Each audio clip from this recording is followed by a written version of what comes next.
जल, बेलपत्र, अकौआ, धतूरा, समीपत्र, कपूर, दुग्ध, चावल, चंदन, भस्म और रुद्राक्ष। एकादश ये 11 हैं। एक बार फिर रिपीट करूंगा। जल, बेलपत्र, अकौआ कहते हैं आँख, राजस्थान की भाषा में जिसको आंकड़ा भी बोल देते हैं, आंकड़ा भी बोलते हैं, हाँ ये वही है, हमारे यहाँ उसको अकौआ कह देते हैं। धतूरा, समीपत्र लिख लिया होगा आपने, कपूर, दूध, चावल, चंदन, भस्म और 11वां है रुद्राक्ष। एकादश हैं, ये 11 है। भगवान महादेव बहुत राजी होते हैं, बड़े प्रसन्न होते हैं और भगवान भोलेनाथ जल से बहुत प्रसन्न होते हैं। शिवधारा जलप्रिय, सागर मंथन से कथा जुड़ी है। जब भगवान महादेव विष पान कर गए तो जहर इतना ज़्यादा चढ़ गया था, सभी देवताओं ने भगवान के सिर के ऊपर जल डाला और उनका दिव्य अभिषेक किया। तब से लेकर के आज तक भगवान शिव के ऊपर जल चढ़ रहा है और भोलेनाथ उससे बहुत ज़्यादा राजी होते हैं, बहुत ज़्यादा प्रसन्न होते हैं। बहुत चीज़ों से भगवान शिव का अभिषेक किया जाता है। दूध से भगवान का अभिषेक किया जाता है। जिनका ऑफिस फेल हो रहा है, कर्मचारी ठीक से काम नहीं कर रहे हैं, स्टाफ गड़बड़ी कर रहा है, तो दूध से भगवान को स्नान कराएं। वंश वृद्धि के लिए तो यह है ही, लेकिन आपके कारोबार के लिए भी ये बहुत ज़्यादा प्रभावशाली है। आज की कथा में आएगा मन की शांति के लिए जल से भगवान का महाअभिषेक करें। बहुत बड़ी संपदा प्राप्ति के लिए गन्ने के रस से भगवान का अभिषेक करें। बाजार में पैसा मारा गया है और कैसे भी आ नहीं रहा है, और घर में ऐसी कोई नारी है जिसके गर्भ में संतान समाप्त हो जाती है, वंश वृद्धि रुक पड़ी है, तो दूध में शुद्ध देसी घी मिला करके भगवान शिव का अभिषेक कीजिए, वंश वृद्धि बढ़ जाएगी। एक बार इस बात को फिर रिपीट करूंगा, ये बड़े आनंद की बात है और बड़ी अद्भुत बात है। वंश वृद्धि के लिए आप गौ माता का कच्चा दूध लीजिए और उसमें घी मिलाइए, घृत मिलाइए, फिर उसके द्वारा आप भगवान शिव का अभिषेक कीजिए। ये वंश वृद्धि के लिए किसी वरदान से ये बिल्कुल भी कम नहीं है। और जिन पति पत्नी में बनती नहीं है, झगड़े ज़्यादा होते हैं, जल में इत्र डालिए और कुछ भी नहीं, पानी, दूध भी नहीं और कुछ भी नहीं, पानी में सिर्फ इत्र, जल में इत्र डालकर, या कोई स्त्री आपकी के घर में आने वाली कोई पुत्र वधू, आजकल बहुएं धमकी भी तो हाल दे देती हैं, ससुराल में बनती नहीं है, पड़ती नहीं है, महीना 2 महीना भी नहीं होता, वो अटैची थैला लेकर के सीधे पियर जा कर के बैठ जाती है। या आपकी बेटी ससुराल में बहुत दिक्कत परेशानी में है और वहाँ के लोग अनुकूल नहीं हैं, बेटी के अनुकूल नहीं हैं, तो ये बड़ा सुंदर लिंग पुराण के अंतर्गत वर्णन किया गया है। सावन के महीने में जल में आप इत्र डाल करके भगवान शंकर का अभिषेक करें, दाम्पत्य जीवन सुखद हो जाएगा, लड़ाई झगड़े मिट जाएंगे। देखिए, दौलत कितनी भी हो, संपदा कितनी भी हो, लेकिन जब तक घर में सुमति नहीं है, संगठन नहीं है, घर में लोग एक दूसरे का आदर नहीं करते हैं, मान नहीं करते हैं, तो आप समझ लीजिए कि बिल्कुल नरक बना हुआ है घर। तो ये मैंने आपके बीच में बात कही है कि जल में इत्र डाल करके आप भगवान का महाअभिषेक, दिव्य अभिषेक कीजिए। इससे पति पत्नी में बनती है, झगड़े खत्म होते हैं। यहाँ तक मैं बोलूँगा तलाक की नौबत आ गई है, वो भी समाप्त हो जाएगा। दोनों एक दूसरे की गलती का एहसास करेंगे। तो घर के संगठन के लिए ये बड़ी अद्भुत चीज़ है, बहुत बढ़िया है। यदि कोई बहुत बीमार है, दवाई उसको लगती नहीं है, तो उसके लिए जल में शहद डालकर महारुद्राभिषेक होता है।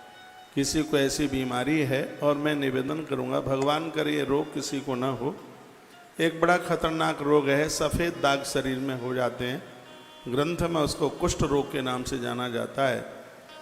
तो यह अभिषेक शनिवार के दिन जल में थोड़ा सा आप सरसों का तेल डालिए और थोड़ा सा शहद डालिए पानी में, फिर इसको मिला करके भगवान महादेव का अभिषेक कीजिए, स्वास्थ्य को लाभ प्राप्त हो जाएगा। ये तो रही पूजा की बात। दूसरी बात, गैया की बछिया 1.25 साल जिसकी उम्र हो, 1.25 साल से ज़्यादा नहीं, बछड़ी, और काले रंग की शुद्ध देसी बछिया, उसका गौमूत्र लीजिए और सूती कपड़े में उसको 100 बार छानिए, गिन करके 100 बार, एक बहुत बड़ी औषधि बन जाएगी। उसको 100 बार छानिए, फिर उसको गर्म कीजिए। गर्म करने के बाद जहाँ जहाँ सफ़ेद दाग है वहाँ लगाइए, और एक लगभग 25-30 ग्राम एक 3 महीना आप उसको पीजिए। ज़्यादा पी लिया है तो हो सकता है दस्त भी हो सकता है, क्योंकि शुद्ध देसी गाय का जो गौमूत्र है वो सबको पचता नहीं है। कैंसर के लिए वरदान है, इस रोग के लिए वरदान है, किडनी की सफाई के लिए, लीवर की सूजन को समाप्त करने के लिए गौ माता का ये गौमूत्र, और डायबिटीज वाले लोगों के लिए अमरता है। 1.25 साल की बछिया हो, उसका गौमूत्र 100 बार कपड़े में छान कर और फिर उसको गर्म कीजिए, जहाँ जहाँ सफ़ेद दाग है वहाँ लगाइए, और एक 30-40-50 ग्राम ज़्यादा से ज़्यादा उसको नित्य एक 90 दिन के लिए 3 महीने के लिए ले लीजिएगा। तो ये एक औषधि है, स्वास्थ्य लाभ हो जाएगा इससे। और पूजा के लिए असाध्य रोगों को, यहाँ तक कि मृगी का रोग है और पैरालाइसिस है, ये सब असाध्य रोग में, पैरालाइसिस असाध्य रोग में आता है। तो इसके लिए शनिवार के दिन शहद, जल और थोड़ा सरसों का तेल, इन तीनों को मिलाकर भगवान महादेव का अभिषेक कर दीजिएगा। यदि सांवले रंग की पिंडी मिल जाए तो और ज़्यादा बढ़िया है। रोग निवारण के लिए सांवले रंग की, और धन नोटों के लिए शहद जैसे रंग की, घर में शांति के लिए शहद जैसे रंग की शिव पिंडी बहुत ज़्यादा प्रभावशाली होती है। रोग निवारण और शत्रु के नाश के लिए सांवले रंग की शंकर की पिंडी बहुत ज़्यादा प्रभावशाली होती है। तो शनिवार के दिन यह आप करें और आनंद हो जाएगा, बहुत बढ़िया हो जाएगा। तो ये अभिषेक, ये देखो, मैंने कथा के पहले ही दिन आपको बोला है कि आप शिव महापुराण की कथा सुन रहे हैं, तो इसके लिए एक डायरी बनाइएगा। ये देखो, ये सामने मंजू बहन कैमरा लगाइए। आप ये ऐसी ये चीज़ें हैं, आप खोजते रहेंगे और आपको मिलेगी नहीं, और व्यासपीठ से आपको ये समाधान मिल रहा है। हमने लोगों के ऊपर यह उपचार किया है, लोगों को बहुत फायदा मिला है। तो मैं आज अपनी बात को, भगवान की इस दिव्य कथा को यहीं से मैं आरंभ कर रहा हूँ। आज सोमवार है। मैंने परसों या दरसों बोला है कि संध्या को प्रदोष काल में 7 बजे के बाद, लगभग प्रदोष काल 8:48 तक रात्रि में रहेगा, 8:45 बजे तक। ये इतना है, ये रोज आता है प्रदोष का। ये समय आज का ही नहीं है, रोज ही आता है प्रदोष का समय। 7:15 बजे से लगभग इतने टाइम के बीच में प्राण प्रतिष्ठित मंदिर में जाइए, भोलेनाथ के मंदिर में। 2 दिया घर से लेके जाइए बिना जले हुए, माचिस संग लेके जाएं, घी का दिया, मिट्टी का दिया हो बहुत ज़्यादा बढ़िया है। 1 दिया पहले जलाएं आप, भगवान शिव को वंदन करके, प्रणाम करके। भोलेनाथ की अंदर से आधी परिक्रमा लगती है, जहाँ पानी गिरता है जलेरी को कभी लांगा नहीं जाता। भोलेनाथ की अंदर से परिक्रमा आधी लगती है और बाहर मंदिर से पूरी परिक्रमा लगती है। दुर्गा मैया की 1 परिक्रमा लगती है, बहुत देवताओं की 3 लगती हैं, नारायण भगवान की परिक्रमा है वो 4 लगती है। भोलेनाथ की आधी ही परिक्रमा लगती है। तो वह आधी परिक्रमा करके जलहरी के पास से लौटा जाता है। 1 दिया, ये दिया जलाने के बाद परिक्रमा आधी लगानी है, फिर लौट आइए। और जो दिया आपने जला के रखा है, याद रखिएगा, दोनों दिए आपको माचिस की तीली से नहीं जलाने हैं, एक ही दिया जलाना है। और मैंने एक भी और भी बात बोली है, नारायण के मंदिर में यदि आप तुलसी की लकड़ी से दिया जलाते हैं तो एक दिया जलाने का फल 10,000 दिए के बराबर होता है। ये समझ के याद के रखिए। अब यहाँ बच्चे पता नहीं भूल गए हैं कैसे, नहीं तो मैं ज़्यादातर ऐसे कथा में तुलसी की डंठल से या बेल की डंठल से मैं दिया जलाता हूँ। महादेव के मंदिर में बेल पत्र की लकड़ी से, उसके डंठल से उसको दिए को जलाइए तो एक दिया 10,000 दीपक के बराबर होगा। इतनी बड़ी महिमा है उसकी। मोमबत्ती से मन दिया जलाया करो, मैं कभी भी नहीं जलाता। मोमबत्ती बनती है पता नहीं क्या क्या, उसमें सब डाला जाता है। तो ऐसे आप दिया जलाएं तो एक दिया आपने जला दिया है, जो दूसरा दिया है उस दिए से दिया जलाइए, फिर उसको ढक करके लाइए, रास्ते में हवा में या पानी में बुझ ना जाए। और ये काम पत्नी दोनों जाके कर लें तो बहुत अच्छा है। आपको कहीं इधर उधर भटकने की जरूरत नहीं होगी, सब समाधान ये होगा चुटकियों में। और एक आनंद की बात बता दूं मैं आपको, बहुत दावे के साथ, बहुत आनंद के साथ, तुम्हारे बच्चे मन मुताबिक शादियां नहीं करेंगे, आपकी इच्छा से शादी करेंगे, आपकी इच्छा से। और वर्तमान समय में बहुत बड़ी बात हो जाएगी कि आपके बच्चे आपके हिसाब से शादी करें, नहीं तो आज की स्थिति हम तुम राजी क्या करे काजी, ये स्थिति आएगी। तो ये जो मैंने एक दिए की बात आपको बताई है, इसमें मेरी बड़ी श्रद्धा है, बहुत ज़्यादा। सब नकारात्मक ऊर्जा को, नकारात्मक सोच को एक दिया खत्म कर देता है। और यह अपना जो आपका घर का प्रमुख द्वार है, आपके घर में जहाँ घुसते हैं उसके दाहिने भाग पर इसको आप जला करके रख दीजिए। थोड़ी सी देर तक उसकी रक्षा कर लें, कहीं कोई बिल्ली है वो उसको लुढ़का ना दे। आजकल लोगों के घर में चैंपियन पाला जाता है, सुल्तान, कुतरा, कहीं बोई ना चाट जाए, बोई ना उसको बुझा दे। थोड़ी देर के लिए वो जलता रहे, एक 24 मिनट तक दिया जलता रहे, बहुत ज़्यादा पूरी रात ना जले, 24 मिनट तक ज्योतिष के अनुसार 24 मिनट तक वो दिया आपकी देहली पर जल जाए, आपके घर का तिमिर समाप्त हो जाएगा, घोर गरीबी का नाश हो जाएगा, घोर दरिद्रता का नाश हो जाएगा। और घर में जो ऊट पटांग जो वातावरण है, नकारात्मक सोच है, ये 8 सोमवार, सावन के 8 सोमवार है, 8वें सोमवार में कर लीजिए, आनंद हो जाएगा। आनंद। एक बार जयकारा लगाइए, बोल भक्त वत्सल भगवान की जय हो, श्री हनुमान जी महाराज की जय, नाथ के आनंद की जय हो, जय जय। श्री राधे। रामायण की एक चौपाई बोल करके, हाँ आप बताएं क्या? घर से नहीं जलाना है, वहीं जलाना है। क्या बोले? पहले मंदिर वाला जलाना है।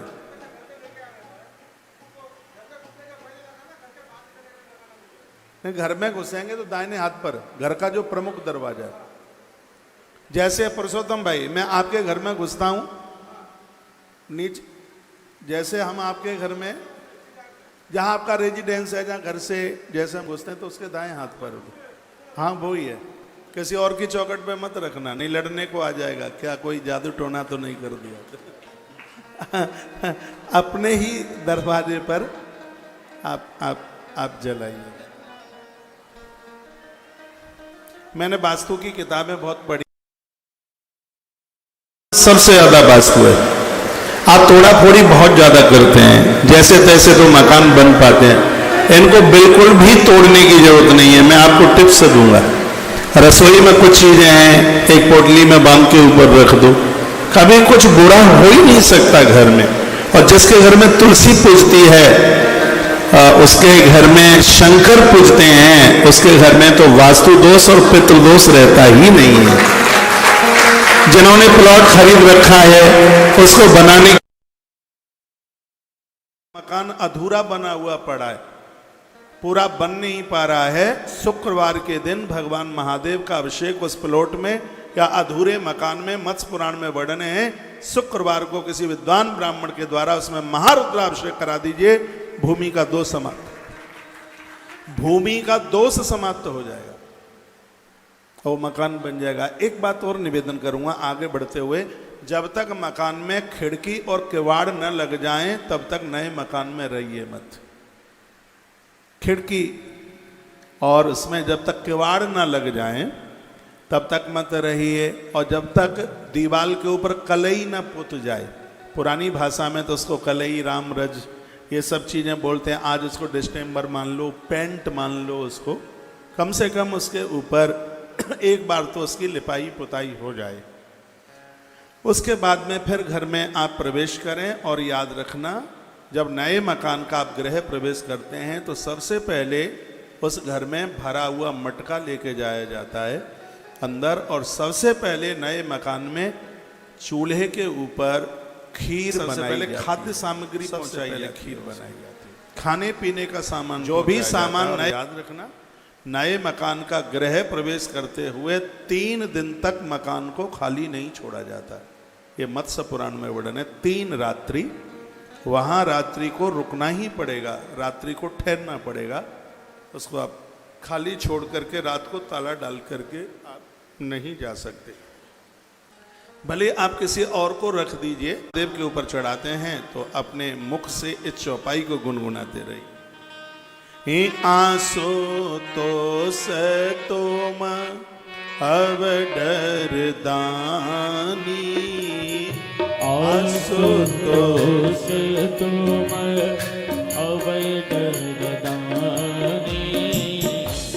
आरत हरहु दीन जनदानी, आंसू तो तुम अब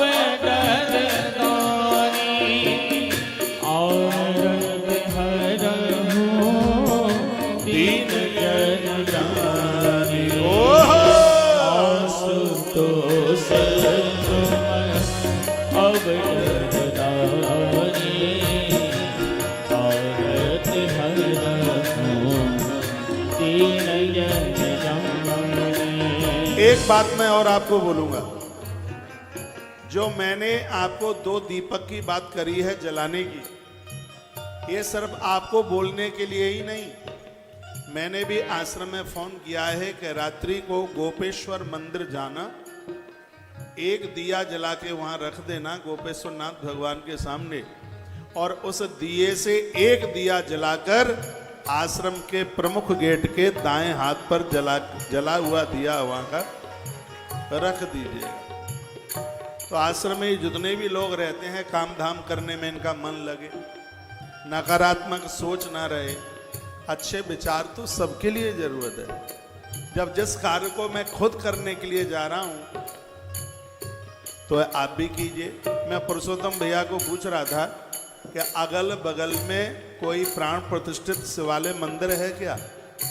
वो मैं इसलिए पूछ रहा था कि कथा के बाद में हम भी महादेव के मंदिर तक जाकर एक दिया जला के वहां रख देंगे, और उसी दिए से एक जलता हुआ दिया हम लेके आ जाएंगे आपके घर तक, इसलिए पूछा था। ये बहुत अद्भुत, प्रभावशाली, बहुत ज्यादा ही वंडरफुल, बहुत ज्यादा ताकतवर एक बढ़िया जीवन जीने के लिए, लोगों की खुरापाती को समाप्त करने के लिए मृत्यु लोक का वरदान है शिव महापुराण। ने आप लाइव कट गया,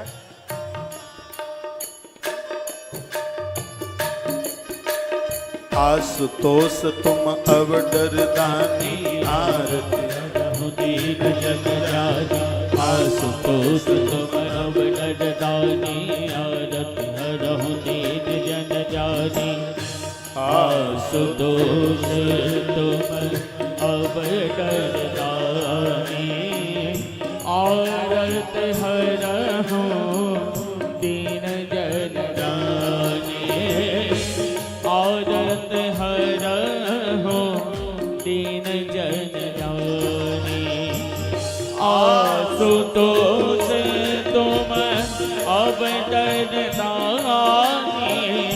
आरत हरा हो दीन जन जानी आशुतोष तुम अब डरदानी आरत हरा हो दीन जन जानी आरत हरा हो राधे दीन जन जानी आशुतोष तुम अब डरदानी औरत हरा हो दीन जन जानी आशुतोष तुम अब डरदानी औरत हरा हो दीन जन जानी औरत हरा हो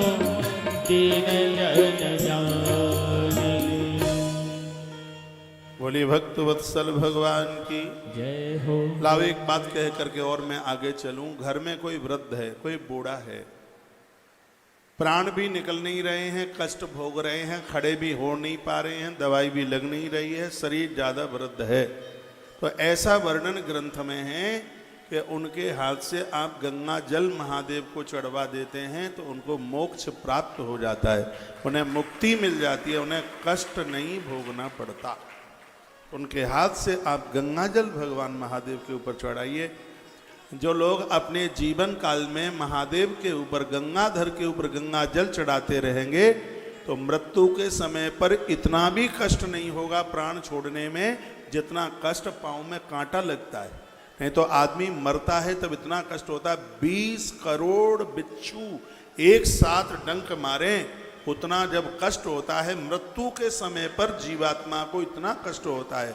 लेकिन जिसने गंगाधर पर गंगा जल चढ़ाया है उसको मृत्यु के समय पर पाँव में कांटा लगे इतना भी कष्ट नहीं होता।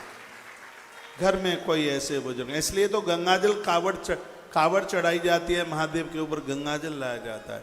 और एक बात मैं और आपको निवेदन करूंगा, आपको अच्छा लगे तो स्वीकार करना, जब जब मंदिरों में आप जाते हैं तो गाड़ी से मन जाइए, जितना आप पैदल चलोगे तो उसकी महिमा बहुत ज़्यादा है। इसलिए तो कावड़ पैदल ही ला करके चढ़ाई जाती है, उसका महत्व तो तभी तो ज़्यादा है। रामदेवरा बाबा राजस्थान में लोग पैदल, मुझे आप बता रहे थे कि हैदराबाद से लोग पैदल जाते हैं, कहाँ कहाँ से लोग।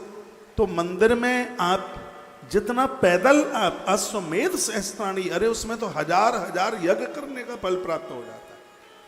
ग्रंथों में लिखा है कथा सुनने के लिए आप जितना आपको लंबा चलना पड़ता है उतना ही उस कथा का बहुत ज़्यादा महत्व है। मंदिर में आप जाते हैं, नहीं तो ज़्यादातर ऐसे तो ये होता है कि पिंटू जाता है आपको बाइक पर बैठा के और मम्मी को गेट पर छोड़ के आ जाता है और फिर चला जाता है लेने के लिए। यदि ज़्यादा दूर मंदिर नहीं है और 100-200 ही मीटर मंदिर आपके घर से है और आपको पैदल चलने में बिल्कुल कोई दिक्कत नहीं है तो फिर आप पैदल ही जाइए। फिर वहाँ 4 पहिया का वाहन और तमाम चीज़ें नहीं, तो फिर वहाँ पैदल जाइए। और गंगाजल तो आप पैदल ही जा कर के चढ़ाओ भगवान महादेव के ऊपर। जो घर में बुजुर्ग है, चलने में असमर्थ हैं, उनके हाथ से गंगाजल स्पर्श करा दो और उनके निमित्त आप बन करके, उनके निमित्त आप जाके उनके ही नाम से वो गंगाजल चढ़ा दीजिए। और एक बात मैं आपको कहूँ, बेटा जो भी कुछ करता है बिना समर्पित किए भी उसका पुण्य उसके माई बाप को मिलता ही है, इसमें कोई संशय वाली बात। बेटा करता है वो मिलता है, पुरखों को मिलता है, पूर्वजों को मिलता है। इसलिए तो कहा जाता है कि अच्छी औलाद को जन्म देने के बाद मृत्यु के बाद भी पुण्य प्राप्त होते रहते हैं। कुछ चीज़ें ऐसी हैं मरने के बाद भी जिसके पुण्य मिलते हैं। कहीं आपने पेड़ लगा दिया, वृक्ष आप लगा के चले गए, उस पेड़ के नीचे जब जब कोई छाप लेगा, पशु पंछी उसके नीचे बैठेंगे, उसमें पंछी अपना घोंसला बनाएंगे, तो मरने के बाद भी उसका पुण्य हमें प्राप्त हो रहा होगा। आप रास्ते बना करके चले गए हैं, उसके ऊपर रोज लोग निकलेंगे, यात्रा उनकी होगी, उसका फल मृत्यु के बाद भी हम लोगों को प्राप्त होगा। आप प्याऊ बनवा के चले गए, आप धर्मशालाएं बना के चले गए, आप अनाथ के बच्चे को पढ़ा लिखा करके चले गए। क्या सुंदर मैंने पढ़ा है कि वो व्यक्ति बड़ा हो करके कुछ करेगा, उसको पगार मिलेगी, पैसा मिलेगा, पैसे के द्वारा रोटियां घर की चलेंगी, और जब जब घर के लोग उस भोजन को करने के लिए बैठेंगे तब तब उसका एक हिस्सा पुण्य का आपके खाते में जा रहा होगा। एक बात और मैं आपको निवेदन करूंगा जो मैंने गरुड़ पुराण में पढ़ी है, उसमें ये लिखा है कि आपने संस्कारी संभ्रांत बच्चों को जन्म दिया है। जब जब बच्चे तीर्थ यात्रा के लिए जा रहे होंगे, जब जब बच्चे मंदिर में जा रहे होंगे, और जब जब बच्चे वेद वेदांग पढ़ रहे होंगे, तब तब उसका पुण्य है उसके माता पिता के खाते में जा रहा होगा। इसलिए इन्हें संस्कारीय बनाइए, इन्हें धार्मिक बनाइए, इन्हें पारमार्थिक बनाइए। कल आप बड़ी अच्छी सी कथा सुन रहे थे जिसमें शिवलिंग के प्राकट्य की कथा थी, और वह कथा इस प्रकार से थी कि शंकर बीच बिचौले के लिए आए थे। ब्रह्मा और नारायण आपस में लड़ गए। झगड़ा इस बात का था कि मैं बड़ा हूं, मैं बड़ा हूं। अग्निस्तंभ के रूप में वो प्रकट हो गए थे। भगवान प्रभु श्री भोलेनाथ बिल्कुल तपा तपाया लाल रंग था, और जहां पर यह स्तंभ प्रकट हुआ उसको आज अरुणाचल प्रदेश के नाम से जाना जाता है। वो शिवलिंग आज भी वहाँ पहाड़ों के बीच में, कभी समय मिले यहाँ की यात्रा अवश्यमेव कीजिएगा। दोनों देवता उस स्तंभ के और छोर का पता लगाने के लिए गए। नारायण को भूल समझ में आ गई। उन्होंने कहा, भगवान आपका आरंभ ही नहीं है तो आपका समापन कहाँ से होगा। मैं आपको प्रार्थना करता हूँ, मैंने बहुत गलती करी है और मैं आपके छोर का पता लगाने को गया। तो भगवान शिव बोले, वत्स प्रसन्नोस्मि हरे तस्त्वयि स्वतमक्षण सत्य वाक्यम। ये लिखने लायक बात है। भगवान शंकर कहते हैं कि जो सत्य बोलता है उसके ऊपर मैं भारी प्रसन्न होता हूँ। ये भोलेनाथ का शब्द है। श्री शिव महापुराण विद्येश्वर संहिता अध्याय नंबर 7 श्लोक नंबर 31, इसमें भगवान महादेव कहते हैं कि जो सत्य बोलता है उसके ऊपर मैं अति प्रसन्न होता हूँ, उसके जीवन में किसी भी प्रकार की कमी नहीं रहने देता। सगरे काम सत्य बोलने से हो रहे हैं तो भाई साहब झूठ बोलना क्या कोई जरूरी है क्या? लोग कहते हैं कि झूठ बोलने से काम होते हैं, कभी भी नहीं होते। झूठ रावण बोलता था। अधर्म और अन्याय का चुनाव रावण ने किया, सगे भाई विभीषण ने संग छोड़ दिया। सत्य के रास्ते का चुनाव प्रभु राम ने किया, बंदर और भालू भी प्रभु राम के सहयोगी हो गए। आप सत्य का अनुसरण करोगे, पूरी सृष्टि आपके संकल्पों में लग जाएगी पूरा करने, सब आपके सहयोगी हो जाएंगे। अन्याय, अपराध और असत्य का आचरण किया तो समझ लीजिएगा कि अपने खासम खास भी हमारा संग छोड़ के चले जाएंगे। असत्यम अपि सत्यम स्या दापत्या अनुशासन। जो झूठ बोलते हैं उनका स्वयं का भी अपने ऊपर कोई अनुशासन नहीं होता। धर्म न दूसरी सत्य समाना, धर्म न दूसरे सत्य समाना, आगम निगम पुराण बखाना, धर्म न दूसरे सत्य समाना। राधे। आगम निगम पुराण बखाना, धर्म न दूसरे सत्य समाना, आगम निगम पुराण बखाना। वेद पुराण कहते हैं कि सत्य के समान कोई दूसरा धर्म नहीं है, पालन कीजिएगा। सांच बराबर तप नहीं, झूठ बराबर पाप, जाके हृदय सांच है ताके हृदय। मैं भगवान की व्यासपीठ पर बैठा हूं और ये ग्रंथ मेरे सामने है और इसमें बिल्कुल झूठ नहीं है। अभी वृंदावन में कैंसर हॉस्पिटल की एक रजिस्ट्री हुई है। मुझे सामने वालों ने ये कहा उनकी बगल की कोई जमीन बिकी होगी। उन्होंने मुझे ये कहा था कि महाराज जी बस आप ये कह दीजिएगा कि ये जमीन हमने इतने में ली है और आपको 3,97,00,000 रुपए का मुनाफा हो जाएगा। मैंने कहा तुम मुझे इंद्र का पद दो तो भी मैं नहीं बोल सकता बिल्कुल, और महादेव की सौगंध मैं नहीं बोला बिल्कुल।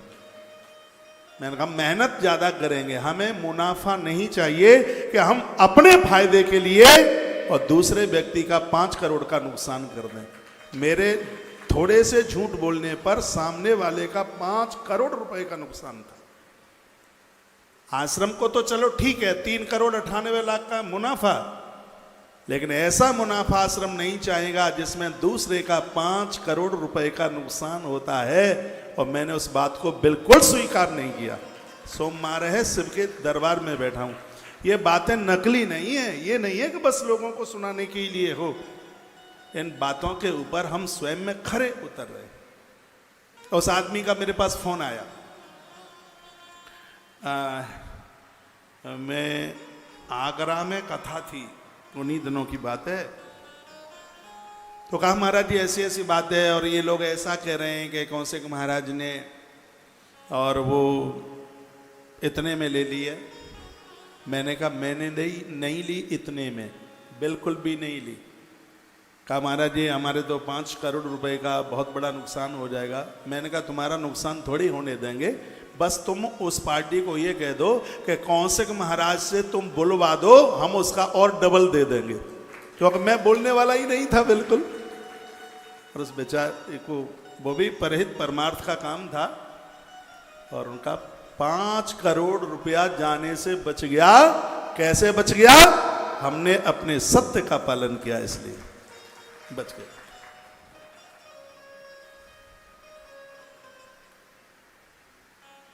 तो धर्मन दूसरा सत्य समाना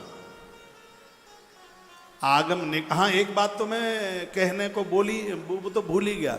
मैंने कहा उसका 5 करोड़ भी बचेगा और हमारा 3,98,00,000 भी बचेगा यदि हम अपने सत्य के ऊपर डिगे हुए हैं। उनको गर्ज थी, उनको जरूरत थी, तो 4 करोड़ आश्रम का बचा, 5 करोड़ सामने वाले का बचा, 9 करोड़ रुपया बच गया सत्य का सारा।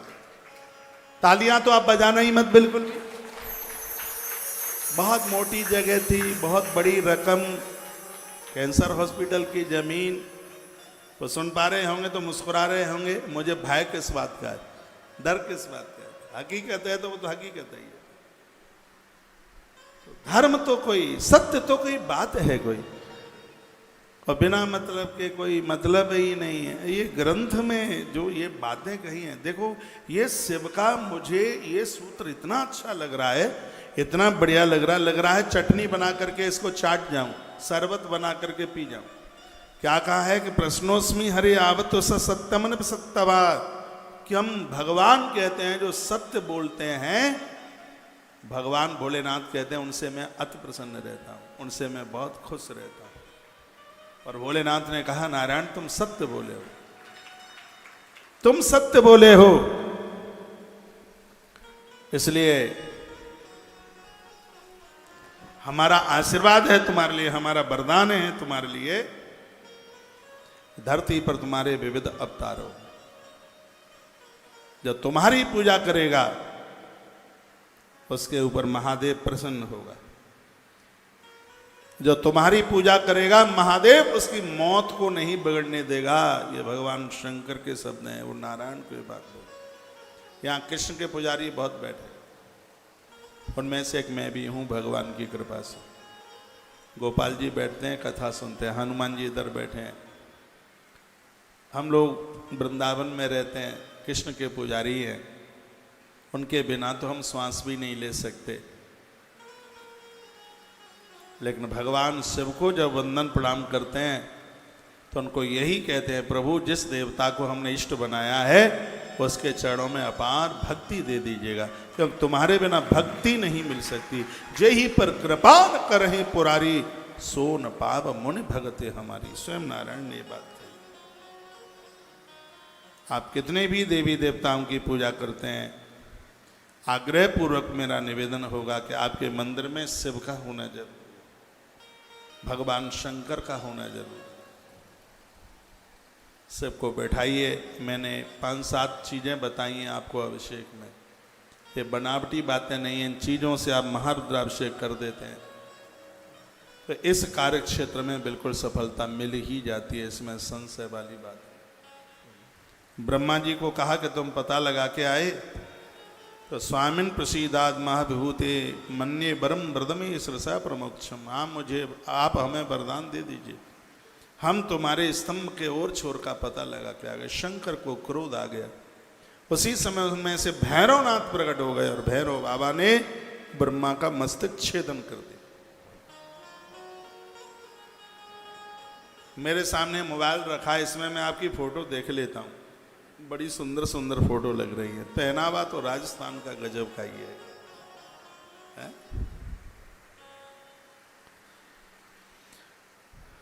भगवान शंकर ने मस्तक छेदन तब किया, सिर कट गया।